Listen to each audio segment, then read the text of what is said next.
이름들이 많이 나오고 지명들이 많이 나오면 이거 왜 써놨나 싶을 때가 있을 겁니다. 그렇죠? 성경에 보면 막 그 이름들 그 의미 없이 그냥 반복되는 것 같지 않습니까? 막 그냥 이름이 막 쭉 나오고 뭐 그냥 지명도 막 나오고 그러는데 이게 뭔가? 그런데 이게 여러분 성경만이 가진 고유한 특징입니다. 다른 종교 경전들과 차별화되어 있는 성경의 독특성. 여러 가지가 있겠죠. 성경이 가지고 있는 다른 경전과의 독특성은 여러 가지가 있는데 그 중에 한 가지가 성경이 매우 역사적인 기록이라는 거죠. 매우 역사적인 기록입니다. 어떤 막연한 환상이나 어떤 증명할 수 없는 그런 예언들 그렇게 치부해 버리기는 성경의 기록이 매우 치밀하고 구체적입니다. 원래 자신 없는 사람들은 구체적인 이야기를 잘 안 하려고 하죠. 두리뭉실하게 넘어가려고 합니다. 성경은 아주 구체적으로 이야기합니다. 시간, 이거 숫자 굉장히 정확하게 나오죠. 날짜, 몇 날 며칠, 심지어 아침에 점심 때 저녁 때까지 나옵니다. 다른 경전에 나오지 않습니다. 시간과 장소에 대한 성경의 기록들에 대한 근거들을 우리가 고고학적인 발굴들을 통해서 끊임없이 발견하고 있습니다. 그리고 그런 고고학적 발견들은 성경의 기록이 참되다라는 증거로서 계속해서 드러나고 있습니다. 불경에 있나요 그런 게? 이슬람교의 경전인 꾸란에도 나오나요? 없습니다. 꾸란은요 한참 뒤에 쓰여진 책이에요. 기원 후 600년 넘어서 쓰여진 책이에요. 성경보다 2000년 뒤에 쓰여진 책이에요. 그런데도 꾸란에는 구체적인 게 없습니다.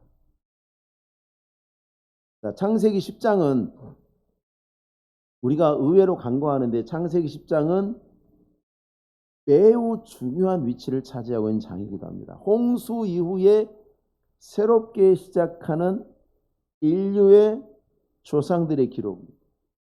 여러분 하나님께서 창세기 아담 이후의 계보에 대해서 써놓긴 했지만 사실은 그것들은 의미가 없죠. 대홍수를 통해서 지구 전체가 변해버렸습니다. 그리고 그 전에 존재했던 모든 사람들이 다 사라져버렸습니다. 그래서 현재와 단절이 있어요. 그건. 그런데 홍수 이후의 창세기 10장부터는 새롭게 시작하는 인류의 조상의 기록입니다. 현존하는 기록 가운데 민족들에 대한 가장 오래된 기록입니다. 그야말로 유일무이한 민족의 근원에 대한 자료를 제공합니다. 당시 시대에 모세가 이 성경을 기록할 당시 시대의 환경, 기원전 1400년, 1500년 그 즈음에 당시 환경으로 보았을 때에 지구상의 이 많은 민족들의 위치를 추적하고 이름을 파악하고 한다는 건 불가능한 일입니다. 오늘날에야 뭐 도서관 가면 정보가 많고 심지어 핸드폰 꺼내면 다 나오지 않습니까? 근데 그 당시에는요 이런 정보가 없어요. 어디서 누가 뭐 하는지 몰라요. 왜? 수천 킬로미터씩 떨어졌는데 누가 어디서 뭘 했는지 어떻게 알겠어요? 정보가 전달이 되겠습니까? 정확한 정보가? 하나님의 성령에 감동하시는 말미암아 기록되었기 때문에 성경에만 이게 있는 것이 가능한 겁니다. 그러니까 이런 걸 보면서 이게 지루한 기록이다 보시면 안 돼요. 굉장히 보석 같은 가치가 있습니다. 세상에서 성경의 허구성을 말하는 사람들 끌고 와가지고 말하라고 보여줄 때 이걸 보여주면 됩니다. 그 사람들은 그렇게 했죠. 나중에 꼽아 넣은 거야 이런 식으로 또 주장할 겁니다. 안 믿으려면 무슨 말이든 못하겠습니까? 자, 이 민족의 계보들의 특성을 보면은 거의 한 70족속 정도로 나누고 있고요. 어떤 경우에는 개인의 이름일 수도 있고 아니면 가족의 이름일 수도 있고 아니면 어떤 집단의 이름일 수도 있습니다. 안동 김씨 그러면 가족 이름이죠. 한국, 조선 그러면 어떤 집단의 이름이죠. 그죠? 근데 이름이 한국도 있어요. 그죠? 저희 노예는 한영국 목사님이 계세요. 한국인지 영국인지 헷갈리시나? 한영국 목사님이시죠. 그냥 영국 이렇게 써놓으면 그냥 영국이라고 알 수 있지 않습니까? 근데 그게 사람 이름이란 말이에요. 자, 이런 혼란이 애매한 부분이 분명히 존재해요. 그래서 이건 사람 이름 같고 이건 부족 이름 같고 이건 가족 이름 같은데 이렇게 여겨지는 것들이 함께 있어요. 그러니까 전체가 어떤 부족의 이름이다 보기는 곤란하고요. 그리고 셈과 함과 야벳의 후손들이 다 흩어져서 자기 갈 길을 간 게 아니라 어떤 경우에는 같은 지역에 셈의 후손, 함의 후손이 같이 정착하는 경우도 있습니다. 함의 후손 중에 구스가 있어요. 근데 구스의 아들들이 어디에 정착하면 아라비아에 정착해요. 나중에 7절에 나옵니다. 셈의 자손들 중에는 욕단과 스바가 역시 또 아라비아에 정착합니다. 그러니까 아라비아라는 장소에는 구스의 아들들도 있고 욕단과 스바의 아들들도 거기에 정착을 하게 되겠죠. 그런 양상들이 이제 섞이면서 진행이 됩니다. 경우에 따라서는 어떤 계보는 굉장히 자세하게 기록이 되어 있고 어떤 계보는 생략이 되어버린 경우도 있습니다.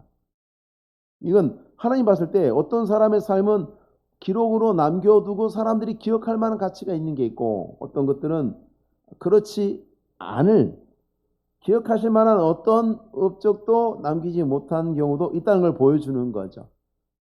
모든 사람의 삶이 모든 사람의 사역이 가치가 있는 건 아니죠. 하나님이 보실 때에 주목하여 보시면서 네가 참 귀하다 하는 게 있을 수 있고 그렇지 않다 하는 게 있을 수 있을 거예요. 오늘날 어떻겠습니까? 하나님의 백성들이 믿음으로 사는 하나님의 백성들 위에 하나님의 눈이 있다고 그랬어요. 하나님이 늘 지켜보고 계신다고 그랬어요. 그것을 가치 있게 보신다는 거죠. 오늘날 뉴스를 장식하는 것들은 어떻습니까? 하나님의 관점과 아무 상관이 없습니다. 오늘날 뉴스의 헤드라인을 장식하는 거 하나님 아무 관심이 없습니다. 그것들은 아무 의미가 없습니다. 하나님 보셨을 때는 그게 뭐가 되는 겁니다. 그러나 주의 백성들이 주의 이름으로 주를 섬기는 자리에서 하나님의 영광을 위해서 살아가는 그러나 절대 뉴스의 헤드라인과 심지어 뉴스의 아주 작은 꼭지로도 다뤄지고 있지 않는 일들은 하나님 보실 때 얼마나 가치 있고 귀한 일일지 우리는 상상도 할 수 없습니다. 우리가 이런 특징들을 볼 때에 민족들에 대한 진술들의 정확성에 대해서 의심할 수 없습니다. 왜냐하면 이 명칭들이 너무나 정확해요. 어떤 경우는 일부의 계보들을 생략하기도 하지만 오히려 그게 더 이 진술의 사실성을 더 돋보이게 합니다. 만약에 어떤 사람이 자기의 학식을 자랑하거나 어떤 그런 영광을 얻으려고 했다고 한다면 억지로라도 이런 거 저런 거 끌어모아서 모든 족보들을 기록하였겠죠. 그러나 하나님께서는 그렇게 하지 않으셨습니다. 어떤 유명한 학자는 이 10장에 대해서 이렇게 논평합니다. 그 어떤 고대 국가도 고대에 많은 제국들이 있었어요. 분명히 존재했었어요. 굉장히 많은 학자들과 인적 자원과 여러 가지 자원들을 동원해 사람들을 동원해서 이런 정보와 자료들을 모으고 정리할 수 있는 능력을 가진 제국들이 존재했었어요. 그런데 그 어떤 고대 국가도 창세기 10장에 있는 민족들의 기록에 필적할 만한 실제적으로 필적할 만한 기록을 남긴 제국은 존재하지 않아요. 고대 역사에 없습니다. 여러분 없어요. 이것에 견줄 만한 것으로 보이는 바벨론이나 애굽의 기록들은 단지 자기들이 전쟁해갖고 우리가 어디하고 싸워서 이겼다 그 정도로만 기록해놨어요. 오늘날 역사가들이 이렇게 저렇게 하는 기록을 만들어 온 것은 어떤 제국의 기록을 가져와서가 아니라 수많은 나라의 기록의 파편들을 모은 거예요. 그런데 그 기록의 파편들을 모아보니까 뭐예요? 창세기 10장이에요.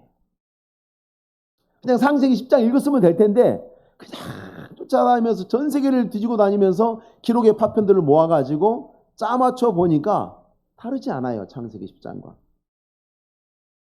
이것에 견줄 만한 것으로 보이는 바벨론이나 애굽의 기록은 단지 전쟁으로 정복한 민족들에 대한 기록일 따릅니다. 이런 식의 기록의 동기는 성경의 뜻과는 일치하지 않죠. 정반대가 되는 거죠. 자기를 자랑하려고 하는 기록과 하나님께서 우리에게 그의 선한 뜻을 따라서 인간의 역사를 보여주시려고 하는 기록은 애초에 의도 자체가 다르죠. 자, 이 민족들에 대한 기록은 두 가지 중요한 교훈을 제공하고 있습니다. 자, 노아를 모든 민족과 모든 백성들이 한 근원, 공통의 조상으로 삼고 있다는 거죠. 이건 뭐냐면 모든 인류가 하나의 조상으로 말미암았다는 것을 강조하는 거예요. 땅 위에 존재하는 모든 사람들이 어떤 인종이나 어떤 민족에 대해서 서로 손가락질하고 편견을 갖고 우리가 너보다 더 낫다, 너는 나보다 더 못하다라고 말할 근거가 1도 없다는 겁니다. 하나도 없습니다. 여러분 생각해 보십시오. 이 세상에 일어나고 있는 수많은 분쟁들의 얼마나 많은 분쟁들이 다 기본적으로 뭐 때문에 일어납니까? 우리와 너희의 다툼입니다. 우리와 너희의 다툼. 그 구분으로 일어나는 것인데 그게 어떤 근거도 갖고 있지 못하다는 거예요. 왜? 따지고 보면 다 노아의 후손들이에요. 다 한 아버지로부터 나왔어요. 모든 인류의 조상은 아담이라고 말하는데 사실상 노아예요, 여러분. 아담의 후손 다 죽었잖아요. 노아만 빼고. 그러니까 노아의 후손이라고 해도 맞아요. 아브라함의 후손이 모세의 후손이 될 뻔했죠. 하나님이 하신 다음에 이스라엘 백성들이 반역하니까 뭐라고 하셨습니까? 내가 이들을 싹 쓸어버리고 모세 너하고 다시 시작하겠다 이야기하잖아요. 그때 모세가 좋습니다. 콜했으면 어떻게 됐을까요? 믿음의 후손은 모세 후손이 되는 거예요. 얼마든지 그런 일은 일어날 수 있었던 거죠. 인류 역사에 이렇게 혈통적이고 신앙적 어떤 기점이 되는 인물들이 몇 사람이 있습니다. 첫 번째가 아담이죠. 모든 사람이 그의 후손이다. 우리가 이렇게 칭합니다. 두 번째는 알다시피 노아입니다. 홍수 이후의 모든 사람은 노아의 후손입니다.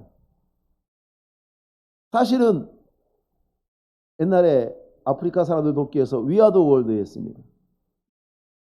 하나다. 우린 형제다. 맞는 말입니다. 모든 나라 모든 민족이 다 한 가족입니다. 노아로부터 나왔어요. 셈과 함과 야벳은 누굽니까? 형제 아닙니까? 그럼 그 자식들은 서로 사촌 아닙니까? 혈통이 하나의 혈통이에요. 우리가 더 우수하고 니들이 더 못하고 막 이렇게 하기가 참 부끄럽습니다. 누워서 침 뱉깁니다. 세 번째는 아브라함이 기점이 되죠. 하나님을 경외하는 모든 사람의 조상이죠. 아브라함으로부터 하나님을 경외하는 모든 사람들이 아브라함으로 귀결되죠. 그리고 네 번째는 예수 그리스도입니다. 모든 구원받은 백성들이 그리스도 안에서 그리스도로 말미암아 태어나고 거듭난 사람들이죠. 자, 이런 모든 신자들이 이제 그리스도 예수 안에 있는 이와 같은 대표성의 원리들이 성경 전체를 관통하는 영적 원리죠. 아담의 대표성, 노아의 대표성, 아브라함의 대표성, 그리고 그리스도 예수의 대표성. 자, 두 번째 기록은 자, 세상에 존재하는 모든 민족들이 이 선택된 족속과 구주를 낳도록 선택된 셈의 족속과 어떻게 연관이 되는지. 연관이 있습니까? 없습니까? 있죠. 있죠. 셈의 족속으로부터 구주가 나실 것이다. 그러면 함의 후손들은 우린 상관없어? 아니에요. 셈은 노아의 아들이고 함도 노아의 아들인데요. 그러니까 우리나라 사람들 중에서는 이런 말을 하는 사람도 있어요. 예수 그리스도를 믿는 것은 이스라엘의 신을 믿는 것이다. 그럼 유학은 왜 갑니까? 미국 교수한테 왜 배워요? 그렇죠? 프랑스 유학은 왜 가요? 영국 유학은 왜 가고요? 프랑스 학문 배우면 안 되잖아요. 근데 왜 배우죠? 진리니까. 거기서 더 정확하고 날카로운 진리와 학문을 배울 수 있다면 가서 배우는 거잖아요. 그런데 왜 영적 진리를 이스라엘에서 왔다고 그건 이스라엘 종교라고 말하는 것이 얼마나 가소롭습니까? 자기 스스로도 생각해봐도 말도 안 되는 자가당착의 논리를 사용하고 있지만 실은 예수 그리스도의 복음은 모두가 공유할 그건 이스라엘의 종교가 아니라 하나님께서 모든 인류에게 주신 이미 혈통 안에서 모든 인류에게 주신 혈통을 공유하시는 그리스도께서는 혈통을 공유하시는 구주라는 것을 보여주고 있습니다. 여기 보면 이제 5절까지 자, 야벳의 족보가 나타나는데요. 이 야벳의 족보, 이제 이 이후로 나타나는 모든 족보들은 역사적으로 실존했던 존재들입니다. 그리고 현재에 있는 존재의 기원과 연관되어 있습니다. 오늘은 이제 그 부분을 좀 설명을 드려보도록 할게요. 특별히 주목해 볼 만한 인물들이 몇 있는데요. 2절에 보시면 야벳의 아들 가운데 마곡이 나옵니다. 마곡. 이 마곡이 지금 러시아 지방에 러시아하고 우크라이나가 지금 분쟁하고 있는 곳에 제일 오른쪽 경계선에 있는 땅이 크림반도죠. 크림반도. 크림반도가 흑해에 있어요. 흑해. 흑해 바로 북쪽의 해안가 지역에 살던 사람들이 스키타인과 타타르인들인데 이건 로마의 기록에도 나와요.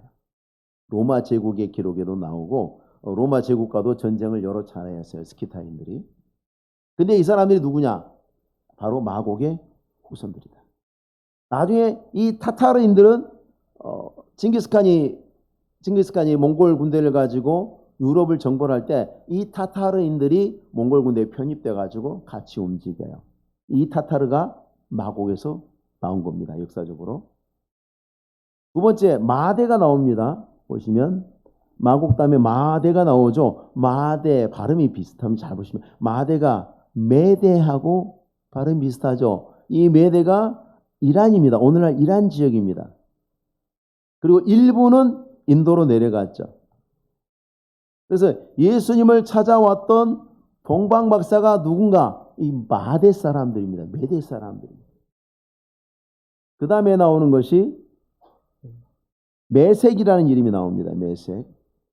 메색 재밌습니다. 이 메색이 모소키라고 불렸는데 이 모소키 하면 여러분 지금 세계적으로 유명한 도시 생각나는 도시가 있습니까? 비슷한 이름의 도시. 모소키, 모스크바. 이 모소키 쪽이 세운 도시가 모스크바입니다. 러시아로 이동해서 이들이 모스크바를 건설합니다. 다 추적이 됩니다, 여러분. 이 성경 10장의 기록들이 다 추적이 됩니다. 근데 이 야벳 자손들의 문제가 뭐냐면 조상 야벳은 하나님을 알았습니까? 몰랐습니까? 아는 사람들이었죠. 야벳은 하나님을 아는 사람이었습니다. 자, 그러면 야벳은 그의 아들들에게 하나님을 가르쳤을까요? 안 가르쳤을까요? 당연히 가르쳤겠죠. 예수를 잘 믿는 아버지가, 어머니가 자식에게 예수 그리스도를, 하나님을 어떻게 안 가르치겠어요? 가르쳤겠죠. 근데 그 후손들은 하나님을 알지도 못하고 순종하지도 않고 삽니다. 후손들에게 믿음이 전해지지 않았다는 것입니다. 여러분, 야벳의 후손들이 셈과 함과 야벳 중에서 야벳의 후손들이 지구상에서 가장 널리 퍼졌습니다. 가장 널리 퍼져갔어요. 어디로 퍼져갔냐? 러시아로도 퍼져갔고, 동쪽으로, 서쪽으로는 러시아로 퍼져갔고, 동쪽으로는 이 야벳의 후손들이 넘어가서 어디로 왔겠습니까? 예, 중국, 우리나라, 그리고 베링해협 건너가지고 북미, 남미까지 퍼져갔습니다. 세계에 엄청나게 많은 땅을 그들이 차지했습니다. 문제는 뭐냐면 차지하면 뭐예요? 하나님을 알지 못하는. 땅의 주인 되시는 하나님을 떠나면 참 생명이 없다는 것을 우리는 이들을 보면서 생각해야 됩니다.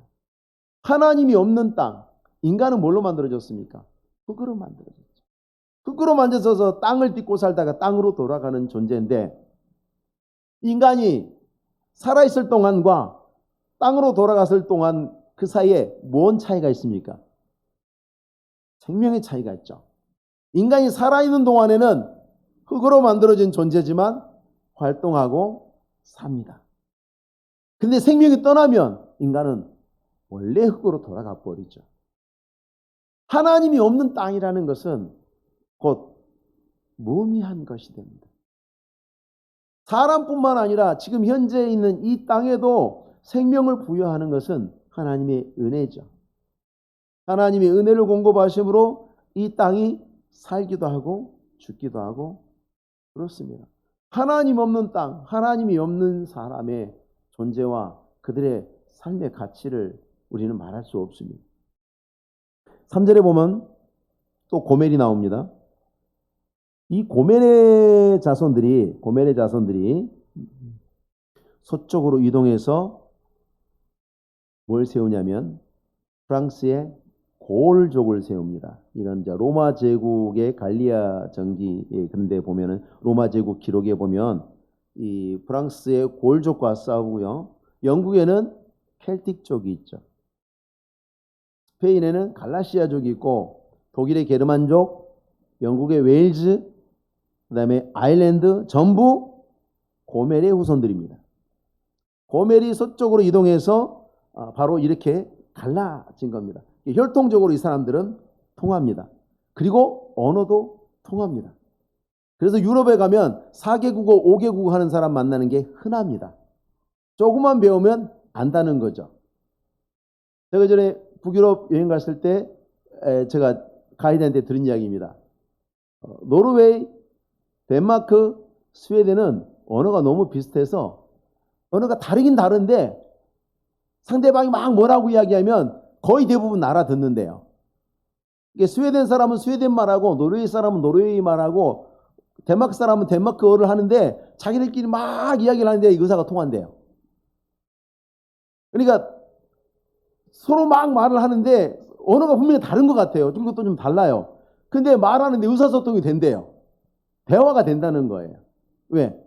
뿌리가 같아서. 그런 의미에서 이쪽에 있는 사람들이 그렇게 뿌리가 같습니다. 그리고 고멜과 이 도갈마가 어디 나오냐면 에스겔 선지자가 마지막 때에 하나님을 대적하는 군대가 모일 때에 등장하는 이름들입니다. 이 이름들이 등장해서 하나님을 대적하는 군대를 구성하는 것으로 예언이 되어 있습니다. 그리고 야벳의 넷째 아들 야완이 4절에 나오죠. 이 야완이 누구냐면 그리스 민족입니다. 오늘 이제 지리 공부를 좀 어쩔 수 없이 좀 해야 됩니다. 오늘날의 그리스 민족이 야완입니다.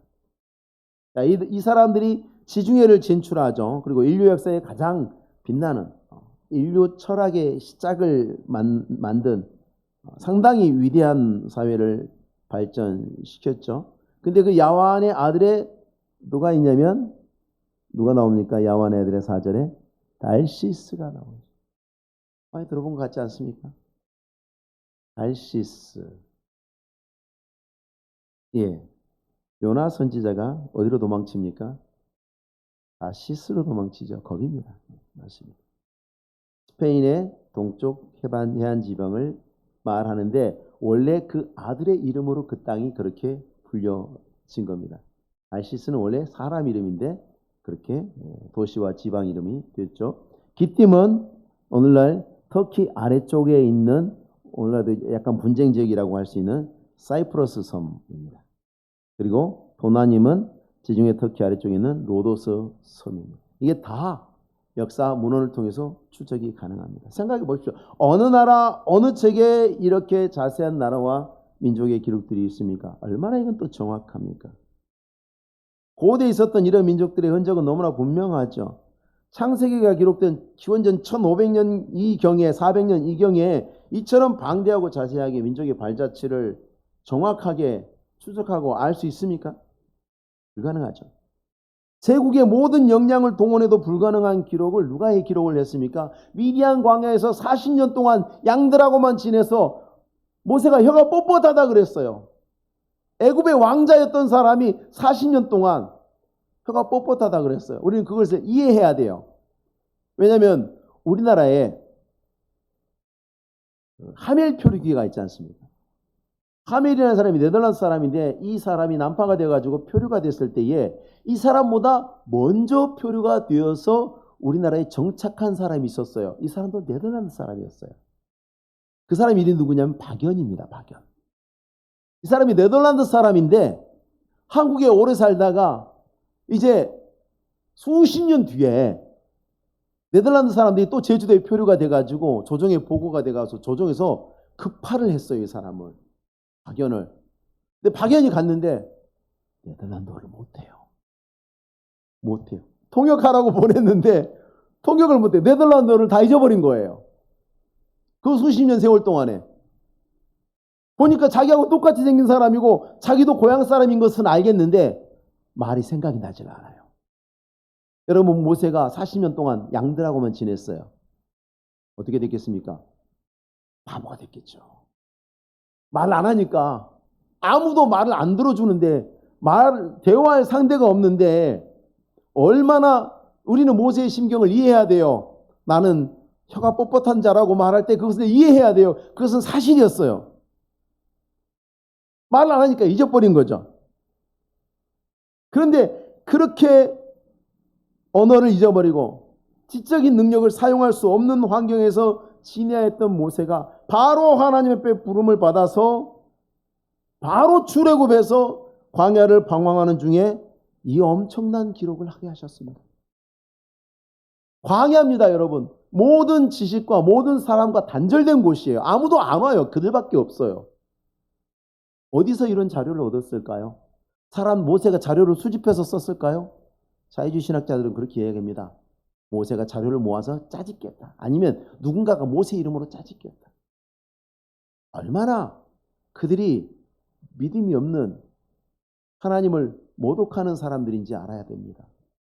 예수 믿는다고 말하고 하나님 믿는다고 말하지만 성경을 그들은 그런 식으로 대합니다. 하나님의 말씀을 그런 식으로 대합니다. 이것은 기적입니다. 하나님의 성령이 감동하심으로 이처럼 놀랍고 완전한 기록을 그렇게 혀가 뻣뻣하고 생각이 굳어버린 그 사람을 통해서 기록하셨기 때문에 우리는 더 놀랄 수밖에 없습니다. 우리가 성경을 대할 때 어떤 마음으로 하나님 말씀을 바라보아야 할지, 그리고 그 말씀 앞에 얼마나 우리가 두렵고 떨리는 마음으로 서야 할지 다시 한번 생각해 보시고 하나님 앞에, 말씀 앞에 진실하게 살아가시는 우리 성도님들 되시기 바랍니다. 기도하겠습니다. 또 하나님 감사합니다. 놀라운 이야기들을 봅니다. 있을 수 없는 기록들이 성경에 있습니다. 하나님이 아니시면 누구도 감히 시도할 수 없고 완성할 수 없는 것들을 우리가 읽습니다. 하나님 아버지, 이를 통해서 인간의 역사 속에서 행하시고 그 뜻을 이루시고 그 모든 일들을 살피시는 하나님을 우리가 다시 한번 배웁습니다. 하나님, 우리가 날마다 두렵고 떨리는 마음으로 만유의 주가 되시고 모든 것의 구원자가 되시며 또한 심판하실 하나님 앞에서 믿음으로 사는 저희들 되게 하시고 한 걸음 한 걸음이 주의 말씀을 따라 주의 말씀을 붙들고 주의 말씀이 이끄는 곳으로 나아가는 저희들 되게 하옵소서. 감사를 드리며 예수님의 이름으로 기도하옵나이다. 아멘.